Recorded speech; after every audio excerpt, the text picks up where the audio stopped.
Okay guys, I'm going to talk about landing page load speed, or what we call in Google Ads, if we're a Google Ads advertiser,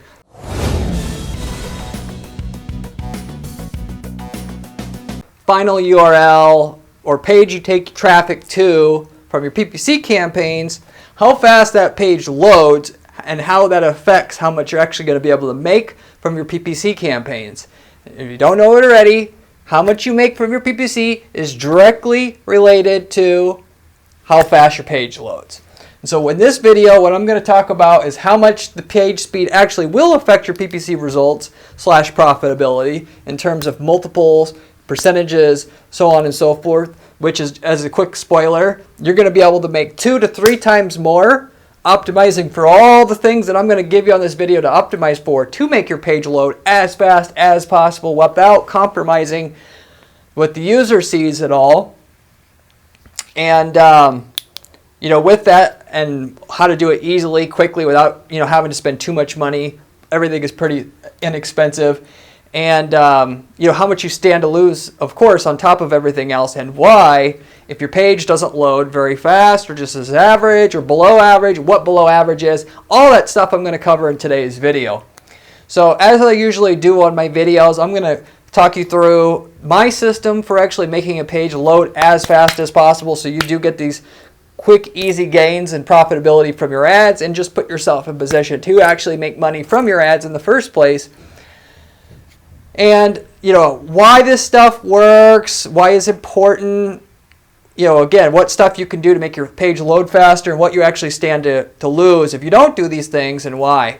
And ultimately, as with, if you didn't know already, anything that you do to optimize a PPC campaign or your website or web marketing, you could potentially screw things up what you're doing and make it even worse, because there's unintended consequences to everything you do, and not having the experience of doing it before, you can easily run into traps like that. And so I see people all the time do things to change their website to make it load faster. Something else happens that has an unintended consequence. They don't understand how the cause and effect, and then they can't take the hit in sales. They're out of business. So not only does this stuff work a lot, I'm going to tell you the most common things you might run into that people that don't have this experience doing these things will run into, and then so you could also avoid any potential problems. So there is no basic drawback as long as you still hire someone competent to keep an eye on them and understand how to manage them now, because you understand how this stuff works and how it's of value to you. So you can see the 2 to 3x increase in your profitability from doing these for yourself. So anyway, without further ado, I'm going to go through my list of things to do, pros and cons of each, so on and so forth. So you can walk away from this video with precise, immediate, actionable items to be able to take what you're making now from your PPC campaigns and making 2 to 3 times more. So anyway, the first thing I'll mention here, several ways PPC campaign landing page, PPC landing page or final URL location page, or basically where you take your traffic to, how it affects your campaign ROI and why.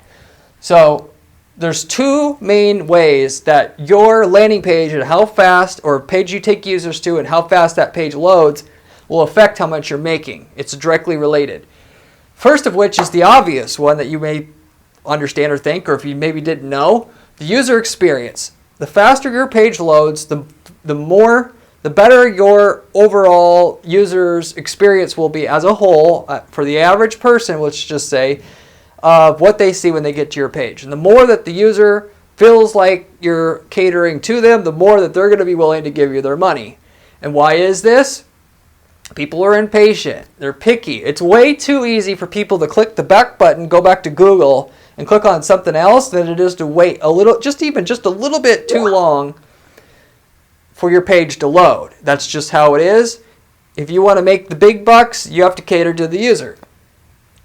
So, and just to give you a quick perspective of how much the load time will affect how much you're making, or how often somebody actually does decide to buy from you versus not buy from you, based upon how fast your page loads, I have a quick chart that I'm going to show you here that explains this. There's a lot of other charts out there that you can find that talks about the relationship between load speed and the conversion rate or rate at which a user turns into a lead or turns into a customer from a campaign that you can track. This is have a cross-reference the data out there that you can find, study data that you can find. I cross-referenced this with our own client data and found this to be the most accurate, data set that I can or reference that I can find so you should kind of know this isn't just me pulling it from the air here. This is backed with real stats. We our clients at our firm as well. And just right off the bat, so the first 2 seconds in which your page loads, that doesn't really matter.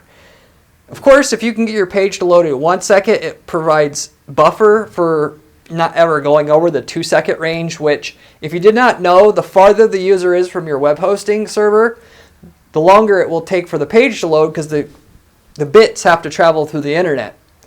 So, which I'll get into more in a moment, but if you can keep the user's experience where they're not spending more than 2 seconds waiting for the page to download on their web browser from your web server, you're going to get the maximum basically conversion rate you can get in terms of how this one factor decides how much money you're making from your PPC campaigns. But if we assume that our page loads at 2 seconds or less, and we had a 3% conversion rate starting out from that, this chart shows you how much less you're going to make, reliably if your page doesn't load that fast. If we go from just 2 seconds to 3 seconds, instead of converting 3% of the traffic to customers or leads, we're going to have 2.55% already, which is a 17% drop. If you go from 3 seconds to 4 seconds, you have another 17% drop roughly. So instead of 3%, you're at 2.28%. And then you go from 4 to 5 seconds, you have another 17% drop, where you're at 2.02%.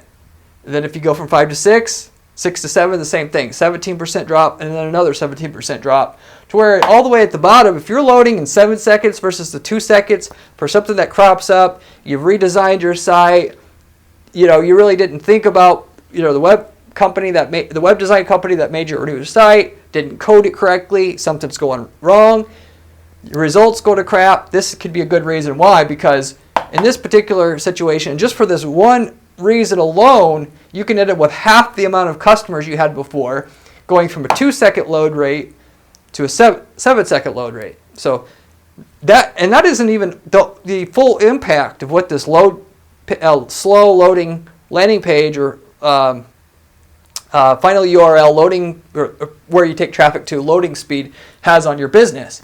The other big reason or way that the load speed has an effect on how much money you're going to make from your PPC campaigns is this effect on your quality score. So if you did not also know, Google has a system to identify what they should charge you, the advertiser, versus another advertiser for the same user that you both want, as they're trying to incentivize people who do a better job serving their users on Google than somebody who does a worse job, so that people inherently want to click on ads in the future more and more versus avoiding them.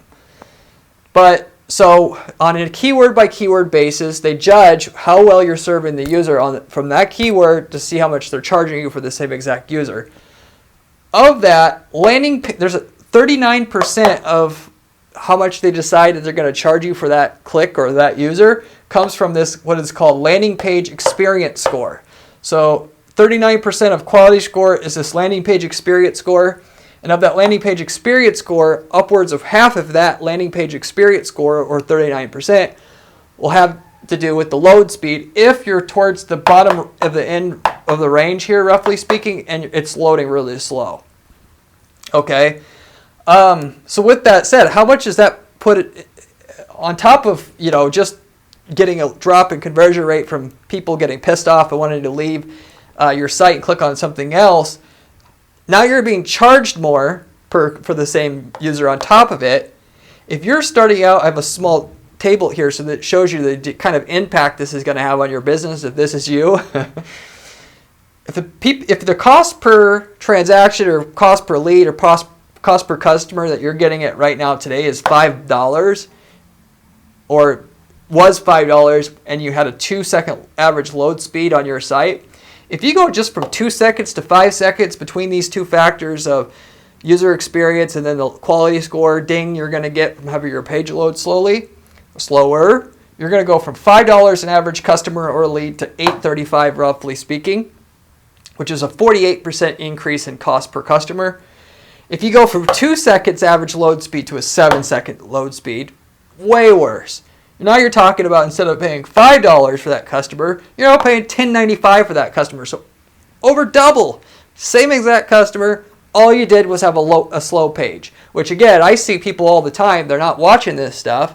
Because, I can't blame people. You got to be, to run a web business, it's not like being a brick and mortar company where you could just hire somebody to come out and do an inspection, you're good. You got to understand technology and to not make a fatal error. I mean, you may get by with it today or tomorrow, but the longer you're in business, the more likely you're going to make a fatal error, not understanding just these small, gotchas that come up along the way. And I see people all the time going out of business because they don't understand inherently what this web technology, how it works before it's too late.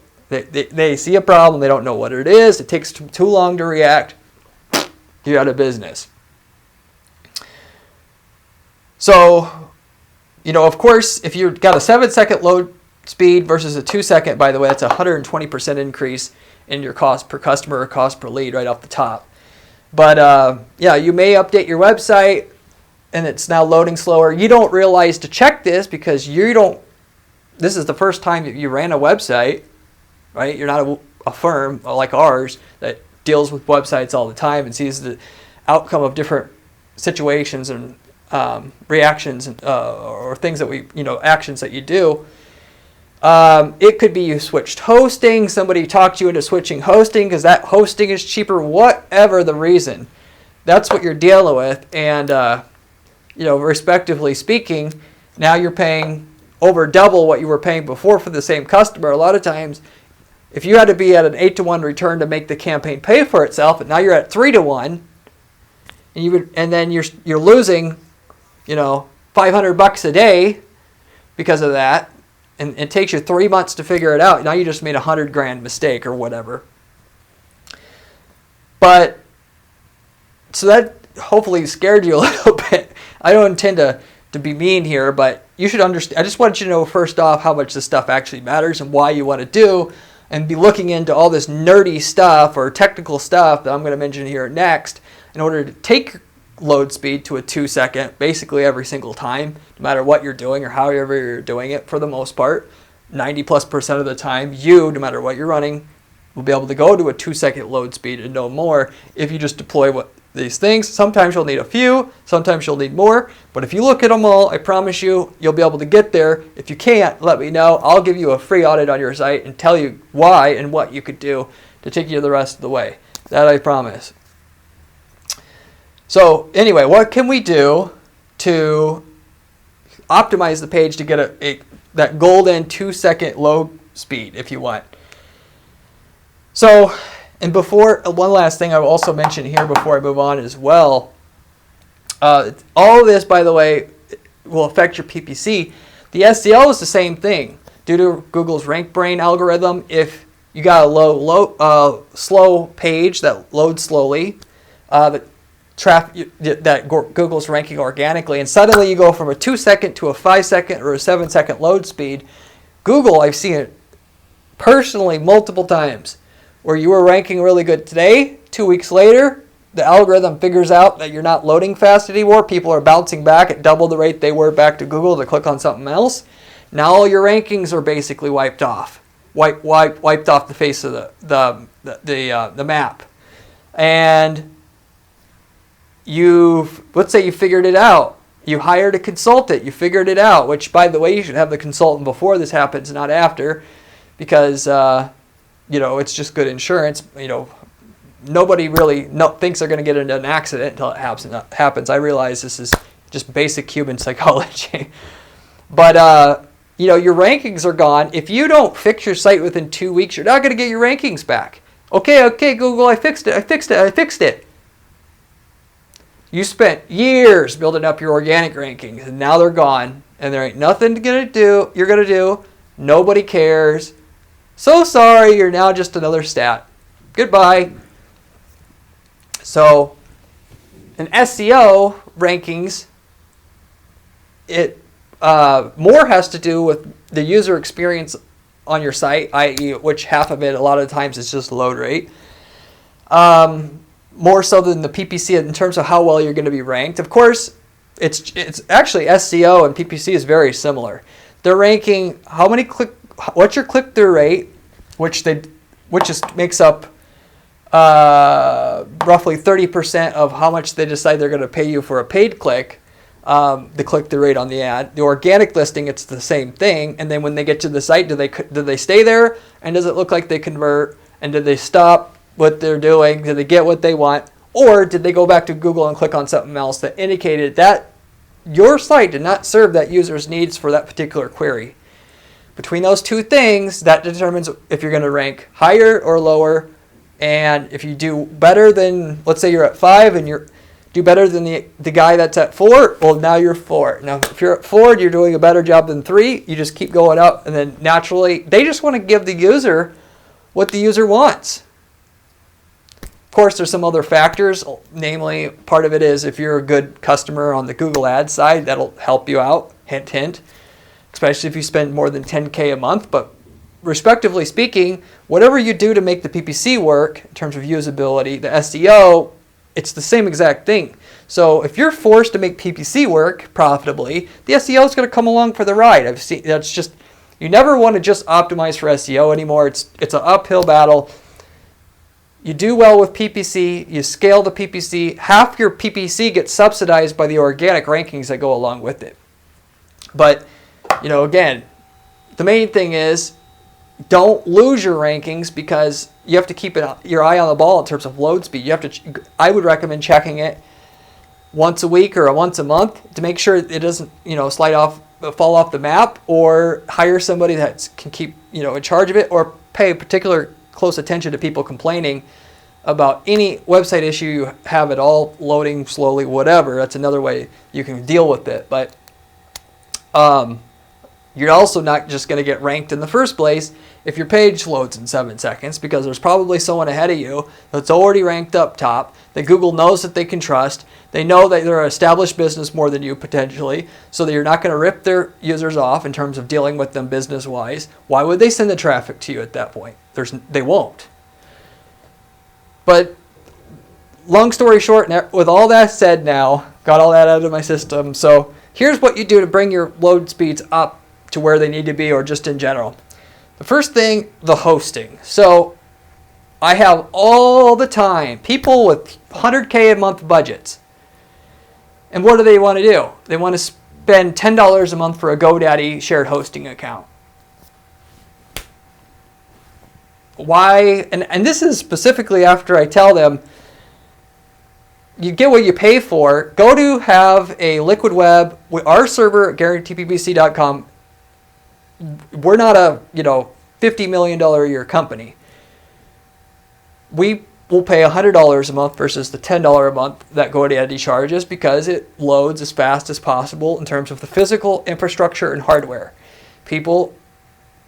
And I've seen people get information from their IT people all the time, or their firms, indicating that doesn't matter. It's overkill in terms of getting a virtual private server with a dedicated virtual private, or dedicated VPS with managed hosting so they can optimize the settings for you, with solid state hard drive, that makes any difference. It's overkill.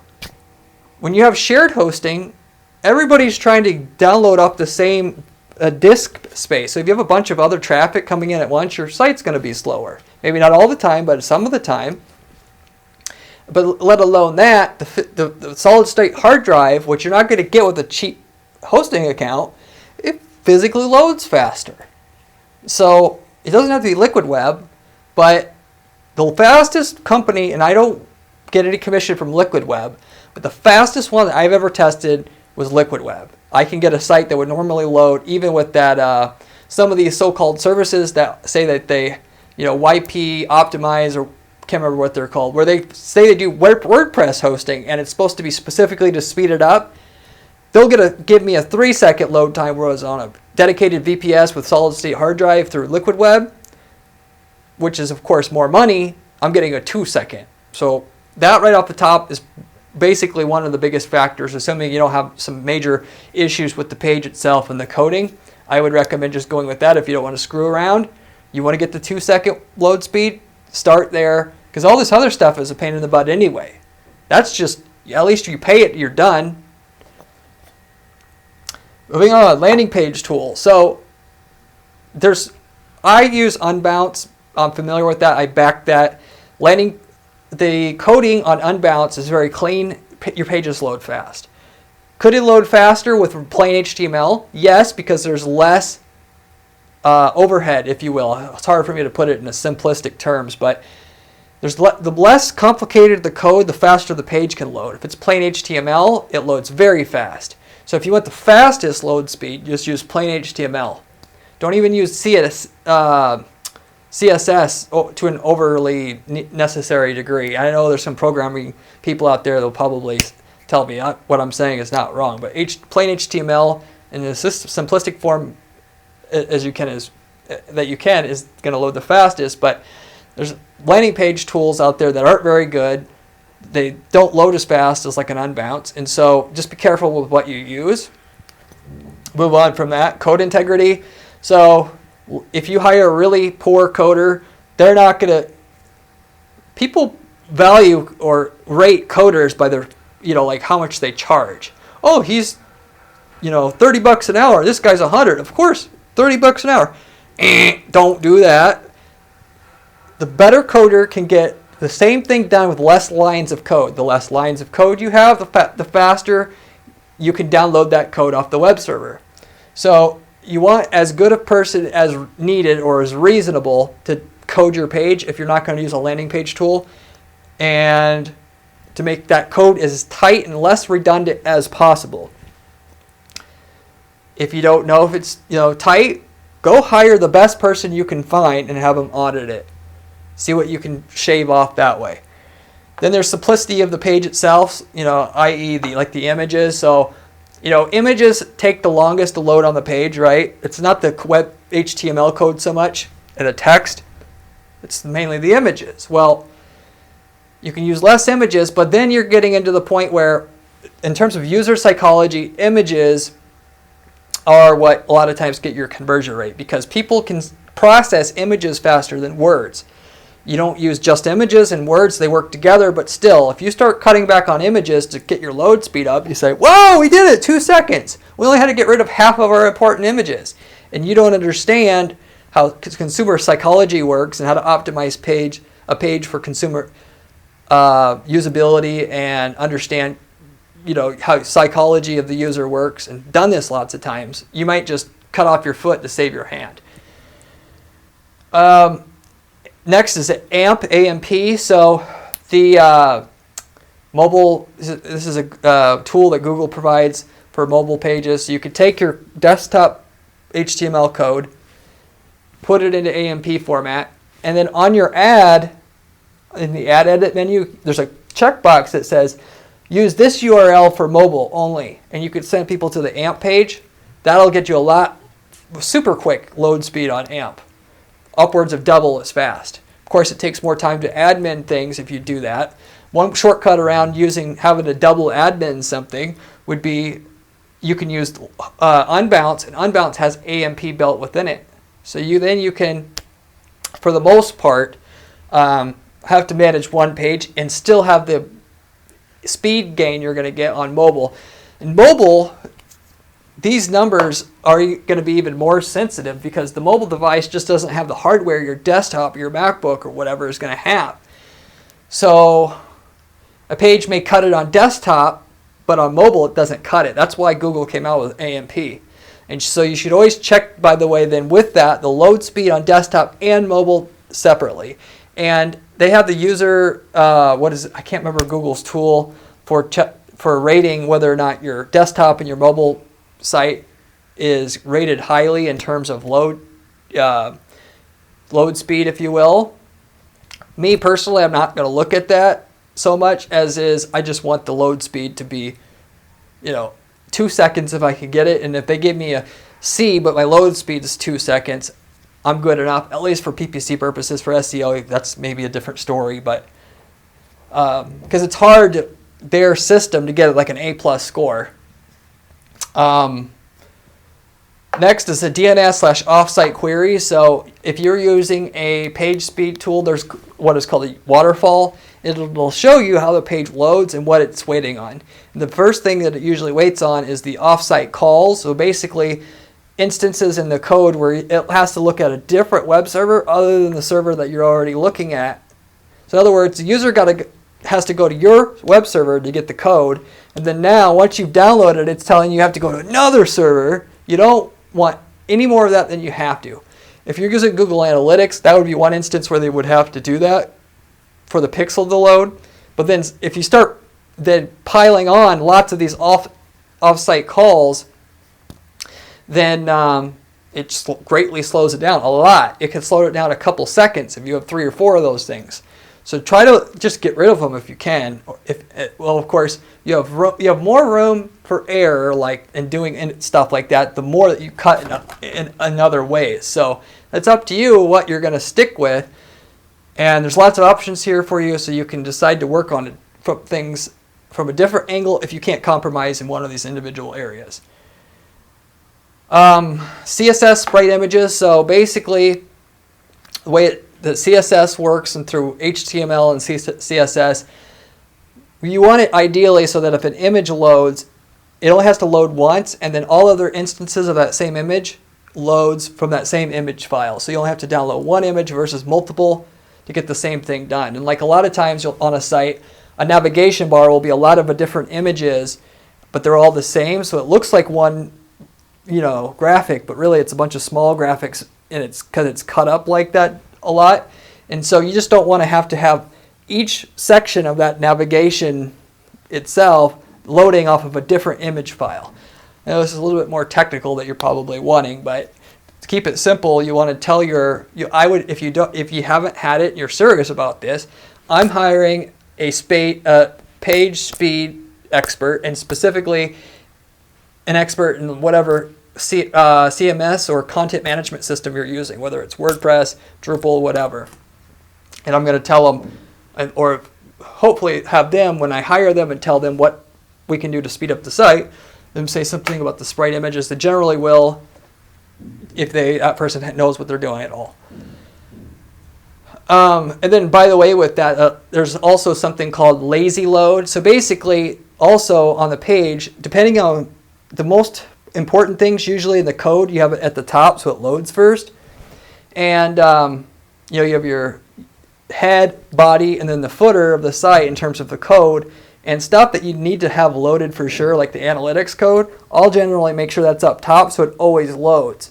But a lot of times if you have a tall page, like a tall landing page, and then you have images down here that the user won't be able to see because the page is designed for them to read up here first, have these load second and have it prioritized so that the images near the top, and only the images they basically normally see first, will load first. That way your computer will focus on what's important first, and then as you scroll, it will only download once you get to the point where you need to download it.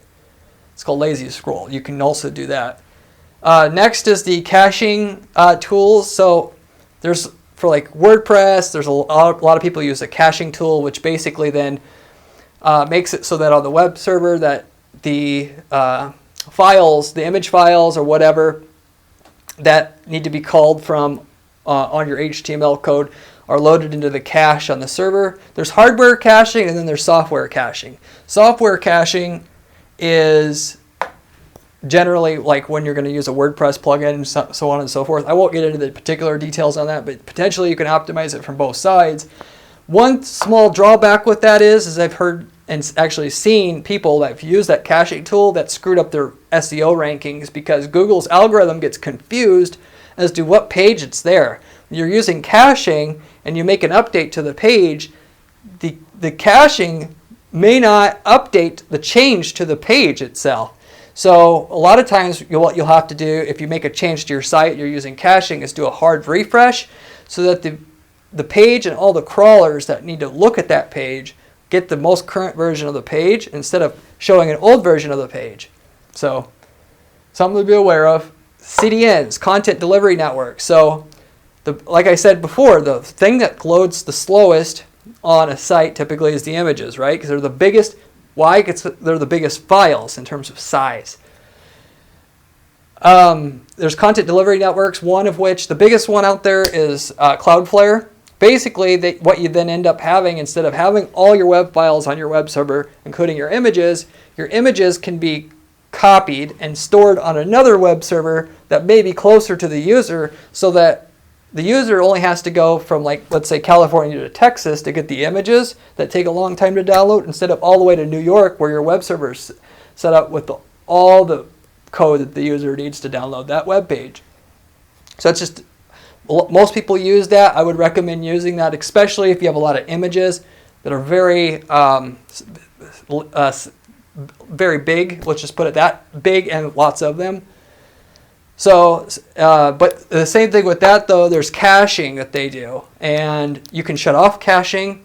It's less of a risk if you shut off caching, because you may update your site, and then Cloudflare, through their caching, they may not get the most current version of the site, and it just causes problems there. So, but again, you don't have to use caching with Cloudflare or a service like that, which is one way to avoid some of these issues. So anyway, another thing to just be aware of. The next thing, multiple servers. So like CDN, so the CDNs don't actually copy all your web code. It's just the images. If the advantage of having two web servers, so instead of having a web hosting, you have two web hostings. You would have a website in one physical location and then another physical location, because the user then could download the information from the web server that's closer. And I haven't really gotten into that too much myself. I believe that's set up, if you had through your DNS or your domain name registration, you could have two, then you would list two places where the website can be downloaded from, and basically it's just going to go to whatever's closer, or whenever it gets a ping back from first. So where though, like the CDNs, this is actually going to come into handy the most is if you're doing international campaigns. I talked about how profitable international campaigns can be, upwards of 3 times the ROI of a domestic, like USA-based campaign, if you're typically used to selling to the USA-based customers or clients. And because of the lack of competition internationally, they're not as on top of it and ruthless, let's just put it that way, as far as the US market. And the more sophisticated, so people end up having to spend more time on their marketing to make it more sophisticated, and then it's just like a war. And that's what has happened in the domestic US market, whereas internationally, something that's okay probably just wins out by default.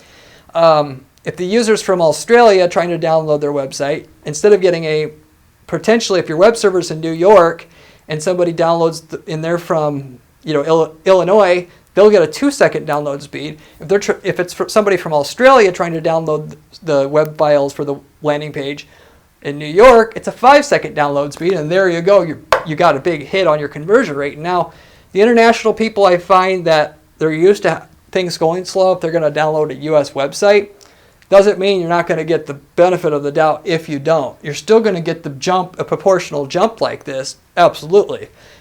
So your options then, in that case, of course, you will use the CDN, because that's cheap and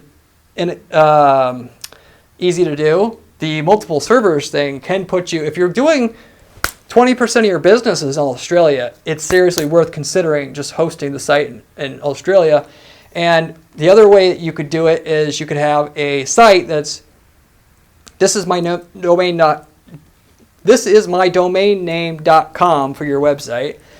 And that could be for US, and that points to a US web server. And then if the user is in Australia, it could be this is my website.au and point to a web server that's in Australia. It'll actually rank better that way. It'll get a higher click-through rate. People from Australia would like to click on .au domains. There's multiple reasons why you would use that, specifically from the angle of higher conversion rates. Like I said, ranks better. It will get a higher click-through rate from your ads, from your organic SEO clicks, get a higher click-through rate. And then of course I'll convert it at a higher rate, because now it'll download faster, because you can potentially then send the user to a local web host there in Australia. Obviously you've got to have, in a lot of countries, like, you've got to have some sort of proof you're an Australian resident to get that extension, so you can actually do that. But me personally, if I'm running an e-commerce business and I'm shipping internationally, my top 5 countries, I'm going to be getting local domestic domains, and I'm going to be hosting there locally. Assuming that I'm already doing more than 1 million a year, I'm going to be looking into that at that point in time, like for sure at that point in time. So anyway, just a general rule of thumb of like where it's cost effective, considering the cost and the effort and time to put into that, where it might be a good idea to start seriously considering that. That's kind of where I would start to look at it, and then run your numbers, do your cost benefit analysis from there at that time, and look into it as an option. Next one is security. So a lot of times people will have as a part of their website like DDoS, attack protection, form spam control, stuff that's going to make the site slower. So if you're trying to make a site secure, that's good, because if you get malware on your site, a lot of times I've mentioned on my video about malware, people, what they'll do, if you don't know it already, is they'll hack your website because you have a outdated plugin on your site or something. You don't even know it.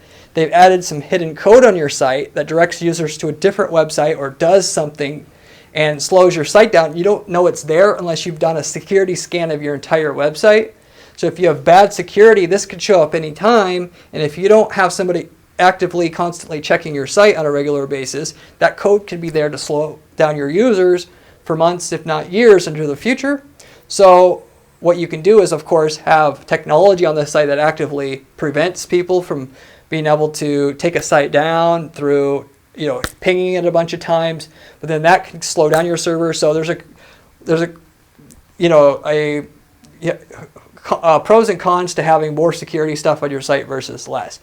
Me personally, I'm not going to do anything on my site that's going to slow it down unless I absolutely have to. I'm just going to make sure that I have good backups on the site, and that I have a service. There's many services out there that'll let you know the instant that it's down, or if there's any changes to the web code at all, it'll take a mirror of the code and then compare that to the code that's on the site at least on a 24-hour ongoing repeated basis. If there's any changes there, it'll alert me, and it'll give me the option to restore the code within 5 minutes, something like that, versus adding cumbersome code to the site that's going to slow down the load speed at all.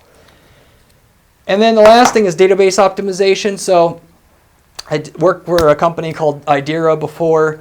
They're one of the bigger players in this space that do database optimization. If you have a site with a lot of pages, you're going to have a fairly good sized database.